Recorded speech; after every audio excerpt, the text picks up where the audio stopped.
cas, j'ai jamais eu de commentaires à ce niveau-là, ni de discrimination. J'ai pas été victime d'aucune façon de... Mais comme j'ai dit un peu plus tôt, étant donné ma discrétion naturelle à ce niveau-là, c'est sûr que je trouve que, étant un couple homosexuel, on est en général plus discret en public, je pense. Pour ce qui est des démonstrations publiques, je trouve ça un peu dommage qu'on ne soit pas rendu au même niveau que les hétérosexuels, ou est-ce que ça peut être démontré publiquement, là? Probablement que si on sentait qu'il y avait, finalement, que c'était considéré comme normal pour deux hommes de se tenir par la main, j'aime pas le mot normal, mais disons-le quand même, on le ferait probablement un peu plus. C'était à l'époque pas très accepté, en tout cas encore moins accepté qu'aujourd'hui. Et je pense que pour moi, ça se pouvait pas. Et donc j'ai nié cette réalité-là. Ah non, je veux pas être homosexuel, moi je vais me faire niaiser. Puis j'avais intériorisé plein de préjugés aussi de gens que j'entendais, de blagues homophobes de mauvais goût. Fait que je voulais pas être comme ça pantoute. C'est drôle parce que j'ai vécu beaucoup de discrimination avant de faire mon coming out. Avant de faire ma sortie du placard, il y avait plusieurs personnes qui m'écœuraient, qui me donnaient leur numéro de téléphone en blague et tout ça. Mais une fois que j'ai dit que j'étais gay, toute la discrimination ou les regards, les jugements et tout ça, ça s'est vraiment atténué.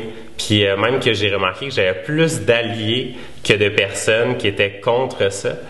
Mais j'ai vécu par exemple de l'homophobie. Mon secondaire a été assez rock and roll. C'est surprenant des fois que je sois resté jusqu'à la fin de mon secondaire 5. Mon expérience de scolarité à moi a été un peu rough, si je peux me permettre le terme. J'ai vécu beaucoup d'intimidation pour toutes sortes de raisons qui n'avaient pas à voir avec mon orientation sexuelle, mais je sais très bien que parce que je vivais dans un milieu difficile comme ça à l'école, jamais j'aurais pu afficher qui j'étais de cette façon-là, jamais j'aurais pu vivre ouvertement mon orientation sexuelle à l'école. Je suis passé au travers. Après, en quittant le secondaire, je pensais que j'avais tourné la page puis que ça irait mieux. Je suis parti à Montréal pour le cégep. Puis malheureusement, ça s'est poursuivi. Je me suis fait attaquer 2 fois dans le métro, dont une fois avec mon copain de l'époque, où on a vraiment eu peur pour notre vie, là. Une fois, je me suis fait frapper. En fait, j'ai jamais vu qui m'a agressé.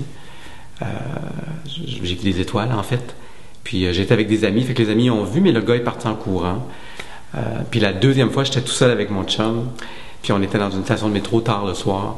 Puis on s'est fait carrément attaquer là, sur la rame de métro. Puis on a eu peur.